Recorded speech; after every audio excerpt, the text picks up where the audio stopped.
예, 지금부터 리캅스 3부 시작하도록 하겠습니다. 저희 2부에서 시간이 너무 길어져서 패널리스트들 두 분 선생님 모셨는데요. 의견을 못 들어봤어요. 그래서 김성철 선생님부터 한번 백준 선생님 논문을 읽은 소감이랄까? 논평을 짧게 코멘트 해주시고, 그리고 혹시 궁금하신 점이 있으면은 질문을 해주셨으면 좋겠습니다. 예, 백 선생님 논문에 설명하셨듯이 둘륜 자신의 사상을 이렇게 추출해낸다고 하는 점 굉장히 의미가 있다고 생각을 하고요. 논지에서 말씀하시는 부분도 사실은 뭐 저는 거의 이견이 없습니다. 둘륜 자체가 아마도 추측입니다만 원효의 영향을 받은 것 같고, 당연히 이제 그 영향 하에서 이제 기신론부터 칠원전까지 거슬러 올라가는 그런 구식설이나 뭐 자성청정심설이나 열애장 사상에 대한 어떤 호감을 가지고 있었던 것은 분명한 것 같아요. 그래서 그쪽으로 조금 해석의 여지를 두는 건 뭐 툴륜으로서는 좀 자연스럽지 않나 하는 생각이 들어가지고, 사실은 뭐 큰 다른 이견은 없는데, 그래도 굳이 질문지를 만들어서 질문을 이렇게 억지로 한두 개는 좀 만들어 보려고 해서 한 것에 불과하고요. 그래서 이제 첫 번째 질문이 논지에 대해서는 그겁니다. 성유식론 자체도 어차피 유루의 종자든 무루의 종자든 표현이야 함장이든 의부든 간에 아리아식과 이렇게 공존한다 혹은 공지한다라는 사상을 가지고 있는 게 분명하고, 그 이제 호법의 설도 그렇죠. 근데 만약에 이렇다면 근본적으로 능가경과 차이가 있을 게 없지 않냐. 단지 그냥 표현상의 함장이어가지고 뭐 아리아식이 완전히 품고 있다라는 뉘앙스나 아니면 뭐 의부라든가 기재라든가 해가지고 아리아식과 동일하지는 않지만 혹은 그 속에 포함되지는 않지만 같이 있다 정도의 약 뭔가, 그러니까 엄밀한 법상학자로서는 이렇다라고 표현할 수 없어가지고 표현을 애매하게 한 것일 뿐이지 기본적으로는 능가경과 같은 입장이 아닌가 하는 이제 약간의 억지스러운 질문이고요. 두 번째 질문은 그겁니다. 사실 열애장 사상에서는 다들 아시겠지만 열애장의 의미를 세 가지로 들고 있거든요. 하나가 이제 종성이고, 그다음에 이제 진여고 법신인데, 육아행파에서 특히 인도 육아행파에서도 이 일체 중생은 열애장이라고 하는 이 교서를 대승장경론에서 한번, 이제 석대성론에서 한번 인용을 합니다. 근데 어떻게 인용을 하느냐 하면 엄격하게 진여라고 하는 측면에서만 인용을 합니다. 진여라고 하는 측면에서만. 그래서 그런 의미에서, 그러니까 진여라는 측면에서 사실은 너희들이 말하는 열애장이라고 하는 것은 우리들이 공식적으로 인정하는 진여의 동의어다. 뭐 법계니 뭐 공성이니 이런 식의 그 동일한 차원에서 이렇게 이명으로, 진여의 이명으로만 이렇게 인용을 이해를 하는 것 같아요. 근데 재밌는 거는 능가경도, 제가 뭐 저도 능가경 자세히 살펴보지는 않았습니다만, 능가경도 예를 들어서 본본으로는 2장인데 집일체법 불법품인가요? 거기서는 엄격하게 육아행파의 입장처럼 열애장을 진여의 개념에서만 이렇게 취급을 합니다. 근데 재밌는 거는 저기 뒤쪽으로 가서 찰나품에서 집중적으로 열애장하고 아레아식의 이제 동의어다라고 하는 이제 내용이 나오거든요. 뭐 아레아식이라고 불리는 열애장, 열애장이라고 불리는 아레아식, 이렇게 나오는데 좀 더 자세히 봐야 되겠습니다만, 이상하게 이 부분은 열애장을 종성이라고 하는 개념으로, 그러니까 그러니까 선불선의 모든 종자라고 하는 개념으로, 그러니까 앞에서 얘기한 것과는 달리 종성이라고 하는 혹은 원인이라고 하는 관점으로 이해를 해서 그게 아레아식이 가지고 있는 어떤 무르의 어떤 원인, 이라는 측면으로 해석을 해서 그런 의미에서 이제 아레아식이 열애장하고 동일하다라는 식으로 하는 것 같아요. 제 생각에는 능가경의 이렇게 앞부분하고 연가경의 뒷부분하고 계통이 약간 다른 거를 편집한 게 아닌가 하는 생각을 합니다. 그래서 똑같은 이제 맥락에서 결국 유식 실성이라고 할 때나 혹은 열애장성이라고 할 때는 이제 진열하는 의미에서 얘기를 하는 거고, 일체 종자식이나 혹은 아래아식과 열애장과 동일시할 때는 중성이라고 하는 측면에서 그냥 얘기를 한 것이지. 그러니까 이 세 가지 측면 중에 어느 특정한 측면만 가지고 얘기를 해서 이런 다른 얘기가 나오는 거지. 굳이 뭐랄까요? 이거를 뭐 지론적 계통의 설에 가깝다, 혹은 뭐이 법상종의 다른 어떤 정통설에 가깝다, 이런 어떤 학파적인 개념은 좀 아니지 않나 하는 이제 생각을 해가지고 질문을 드렸습니다. 하나가 더 있기는 한데 그건 뭐 계속 너무 전문적이라고 하셔가지고 그거는 뭐 생략을 하도록 하겠습니다. 저는 사실 그 부분이 훨씬 더 재미있었는데요.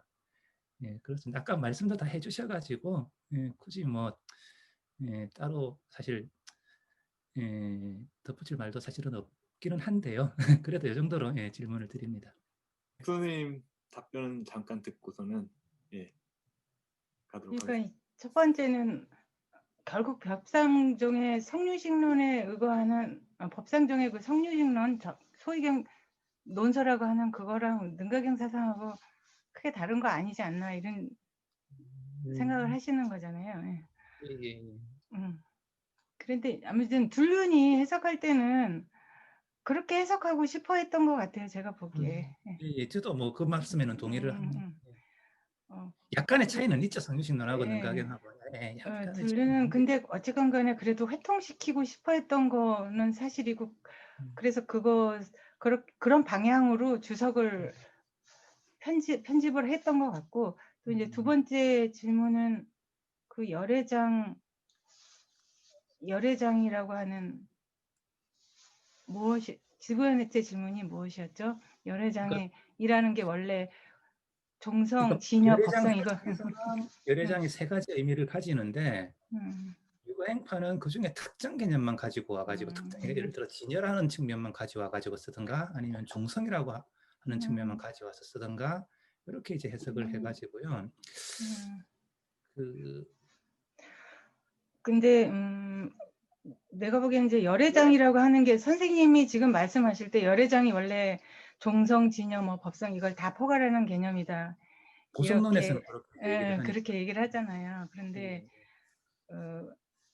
글쎄 몰라, 철학적으로는 그 범주를 그렇게 정의를 해가지고 그로부터 이제 모든 뭐 현상계, 뭐 정말 이렇게 번뇌 낀 현상계도 다 설명하고 깨달음이 또 어떻게 일어나는지 설명하고 할 수 있고, 그런 개념을 중심으로 해서 또 사유를 할 수도 있을 것 같아요. 근데 현장계 유식설에서 그 아리아식이라고 하는 거는 아까 말한 것처럼 그 사람들은 딱 정의된 개념을 가지고 어떤 8번째 식이라는 게 있긴 있는데 그 식도 이름이 다 다를 때 왜 이름을 다르게 부여를 했냐면은 아리아식이라고 하는 건 어쨌거나 전이 되기 전까지 쓸 수 있는, 아리아라는 것 자체가 벌써 뭔가 집착하고 저장하고 하는 그런 식이라는 의미에서 아리아식이라는 이름을 붙였기 때문에 그 아리아식이 무르정자를 집수하고 있다, 내장하고 있다, 이런 게 개념적으로 상충이 되는 거예요. 그러니까는, 그런데 나는 이제 그 말이 결국은 그렇다 해서 그 사람들이 그러면 무르정자는 어떤 방식으로 있냐, 사람들이 깨닫지 않았을 때는. 그러니까 그래도 아리아식하고 불가분리의 관계로 어떤 식으로든 아리아식과 유르정자의 관계는 완전히 채용의 관계로 불가분리의 관계잖아요. 그게 종자 따로 있고 식이 따로 있는 게 아니라 종자의 기능 자체로서 아리아식이 그 내용인데 그게. 근데 무르종자는 그러면 어떤 식으로 있다는 거냐 할 때, 그게 이제 그러면 관계가 없다라고 하면은, 아니 그게 관계가 없다가 어느 순간에 그게 어디 있다가 갑자기 그 사람에게 무르종자가 톡 생기냐, 이것도 사실은 설명을 해야 되잖아요. 그러니까 어쨌든 불가부의 관계로 기대고 있는데, 이렇게 설명을 하는 게 그 말이 이게 철학적으로 진짜 이해가 되고 딱 떨어진다 이렇게 생각이 되시지는 않잖아요. 그러니까 그게 내가 보기엔 그 지점이 이제 어떻게 보면은 그 유식학자들이 굉장히 로지컬하게 따지고 설명하고 했을 때 부딪히는 좀 궁극의 좀 아킬레스건 같은 건 아닌가 그런 생각이 들더라고. 그런데 그래서 오히려 이제 막 기신론 같은 데서는 처음부터 그냥 뭐 봉각이 있고 무르종자가 있는 거잖아요. 있다가 무명에 쌓여 있는데 이제 차츰 이렇게 하면은 이해하기도 쉽잖아요. 아리아식은 다른 식에서 무르종자를 어떻게 아리아식이라는 게 무르 종자를 가지고 있다. 왜냐면 무르 종자라는 건 번뇌가 없는 종자라는 뜻인데 그 번뇌 없는 종자를 막 집착하고 있다. 이게 말이 안 되잖아요. 근데 그러니까 그거를 막 정합적으로 설명하려니까는 오히려 궁해지고 이제 로지컬한 데서 사유가 막히는 부분이 있는 건데 그럴 때 이제 툭 넘어가는 거지. 그냥 불가사의한 방식으로. 저는 그 부분에 대해서는 뭐랄까 좀 아리아식의 성격의 역사적인 발전 과정이라고 하는 측면에 좀 그 착목을 해야 되지 않을까 하는 생각은 하거든요. 왜냐하면 아리아식이 예를 들어서 유가론 같은 경우에 폰지본 같은 경우에 아리아식이 도입되고 얼마 안 되는 시점에서는 아리아식이 그렇게 큰 뭐랄까요? 굉장히 부정적인 측면은 많이 부각이 안 되어서 본지분에서는 아리아식 자체가 무르종자도 다 함유하고 있는 것으로 이렇게 인정을 하거든요. 그런데 왜 그 문제가 생기느냐 하면 섭결택본에서 섭결택본의 그 오식신 상은지 제일 앞에 보면 이제 그 아리아식을 증명하는 8가지 뭐 있고 아리아식을 어떻게 소멸하는가 하는 또 부분도 있지 않습니까? 거기 보면 아리아식이 굉장히 부정적인 측면이 강조가 되어가지고 모든 번뇌의 원인으로 이렇게 딱 바뀌어버리는 이제 장면이 나오거든요. 그러니까 본지불에는 좀 긍정적이었다가 완전히 부정적으로 바뀌어버리는 거죠. 그러면 이제 무르종자 완전히 부정적인 개념으로 발전했을 때 특히 알라야라는 말이 굉장히 집착이라고 하는 뉘앙스를 많이 이렇게 할 때는 그야말로 무르종자가 아리아식에 있을 여지가 사라져 버리는 거죠. 그 전까지는 어느 정도 가능했었던데. 그러니까 이제 석대숙론 같은 경우에는 아예 무르종자를 빼버리고 문운석으로 대치를 해버리지 않습니까? 원래 원래 아리아식 번뇌만 가지고 있고 새로운 무르는 부처님의 법을 들음으로써만 청정법계의 등류로서 그것을 들음으로써만 이렇게 생긴다.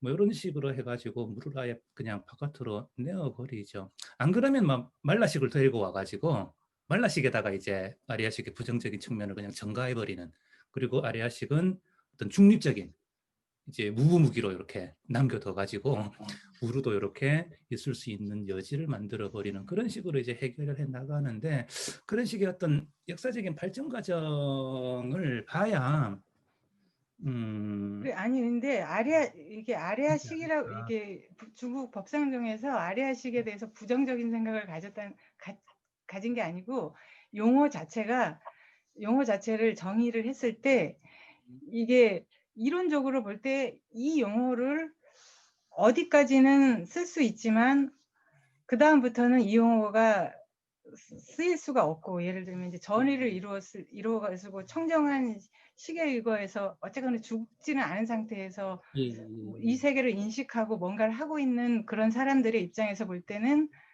이 식을 그 다음부터는 뭐라고 이름을 붙여야 되고 뭐 이런 차원이에요. 그래서 근데 그 중에서 특히 아리아식이라고 하는 거는 그 개념 자체가 그러기 때문에 그런 거고, 일체종자식이라고 하는 건 중립적인 개념이잖아요. 일체 종자를 담지하고 있는 식. 그래서 그 용어는 훨씬 더 이후에 뭐 정말 진짜로 뭐 무효열반에 들기 전까지 뭐 쓸 수 있는 개념이다. 뭐 이런 식으로 정의가 가능하거든. 그래서 그런 의미에서 아리아식에 대해서 이제 그 오염법의 뭐 소위가 되는 거고 뭐 이렇게 얘기하는 거지. 그 아리아식이라고 하는 아무튼 근원적인 어떤 무엇인가 어떤 그 더 근원적인 식이 있다. 60가지밖에 얘기를 안 했었는데, 그리고 그 식에 대해서 그 식은 이런 것이어야 된다라고 하는 그 생각은 항상 아까 김성철 선생님이 말씀하신 것처럼 그런 생각이 있었어. 근데 단지 용어를 무슨 논의를 할 때 이 용어에 무슨 번뇌와 관련된 어떤 용어, 뭐 그거의 인과관계를 용어할 때는 아리아식이라는 용어 쓸 수 있지만 뭐 어느 순간 이상에 갔을 때 어떤 성자의 경험을 얘기하는 과정에서 아래하식이 어떻고 뭐 아래하식에 의거해서 뭐가 일어나 이런 용어를 쓸 수 없다 그런 정도의 의미인 거예요. 그래서 나는 아까 그 원효 스님이 복잡하게 얘기 안 하고 간단히 정리하잖아. 다 이해가 되잖아요. 그런데 근데 결국 그 차이는 뭐냐면 그렇게 이해하려면 이해할 수도 있는데 이제 둘류는 훨씬 더 그 여러 가지 철학적인 담론에 대해서 좀 열린 태도를 가지고 있고 그 영향을 뭔가 이제 그 당시에 영향을 받은 것 같고 여러 가지 경전들을 이렇게 공부하고 새로운 사상들을 한번 이렇게 이제 수용하면서 좀 더 포괄적인 개념으로 지평해서 이해해 보려고 하려는 그런 태도가 있는 것 같고 그건 뭐 분명한 것 근데 같습니다. 진짜로 너무 학문적으로 엄격하게 이렇게 얘기하려고 하는 풍토가 그 당대 유식학자들 안에 있었다는 거지. 근데 아까 내가 볼 때는 꼭 그렇지 않은 사람도 있다는 거예요. 이게 비사 같은 분들도 그렇고. 제가 충분히 이해할 수는 없지만, 그러니까 둘륜 스님 같은 경우에는 그러니까 둘륜 스님이나 아니면은 그 비사, 문비 같은 사람은 그 신유식의 현장 유식의 세례를 받았음에도 불구하고 종교적인 차원으로 그 선을 넘을 수 있는 그런 마음가짐이 있었다. 요정 있다는 거죠. 이런 말씀이신 것 같아요.